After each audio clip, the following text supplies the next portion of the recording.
নমস্কার, দ্য রিপোর্টে স্বাগত। দেশ জুড়ে চলছে লোকসভা নির্বাচন। মোট 21টি রাজ্য এবং কেন্দ্রশাসিত অঞ্চল জুড়ে 102টি নির্বাচনী কেন্দ্রে ভোট গ্রহণ শুরু হয়েছে। একই সঙ্গে প্রথম দফাতেই পশ্চিমবঙ্গে শুরু হলো লোকসভা ভোট।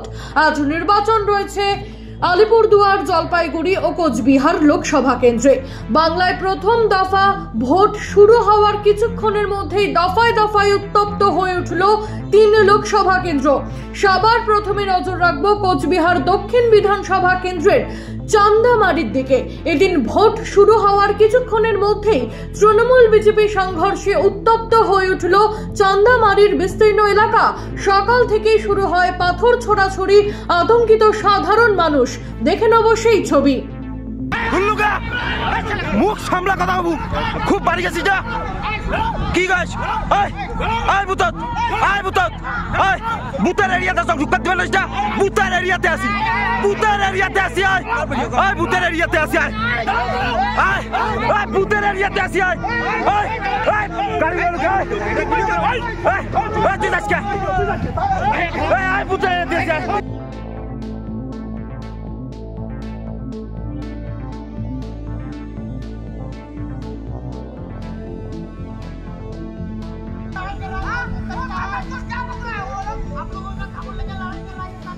इनको चुप करा यार, क्यों बोल रहे हैं आपको चुप। আবারও নজর রাখবো কোচবিহার লোকসভা কেন্দ্রের দিকে। ফের শিরোনামে দিনহাটা। তৃণমূলের দিনহাটা 1 নম্বর ব্লক সভাপতি অনন্ত বর্মনকে মারধরের অভিযোগ উঠল বিজেপির বিরুদ্ধে। ঘটনাকে কেন্দ্র করে তুমুল উত্তেজনা তৈরি হয়েছে এলাকায়। চলুন দেখবো।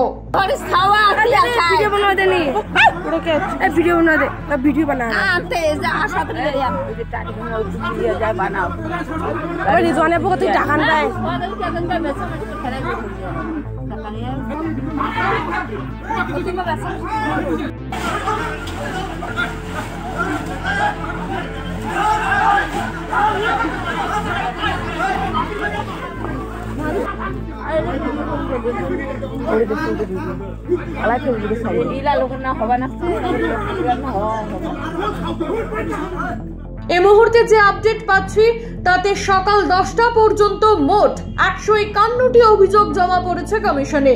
নির্বাচন কমিশনে 3 ঘন্টার মধ্যে 150-এরও বেশি অভিযোগ জমা পড়লো, অর্থাৎ প্রায় প্রতি ঘন্টায় 50টি করে অভিযোগ জমা পড়েছে কমিশনে। কোচবিহার থেকে দেবদাস বিশ্বাস, কলকাতা থেকে ছোট মাধবর, দ্য রিপোর্ট। লোকসভা নির্বাচন 2024-এর সমস্ত আপডেট পেতে লাইক করে সাবস্ক্রাইব করুন দ্য রিপোর্ট চ্যানেলটি। সেই সঙ্গে বেল বাটন প্রেস করতে ভুলবেন না। আপনাদের একটা সাবস্ক্রিপশন আমাদের জন্য অত্যন্ত মূল্যবান। জয় হিন্দ।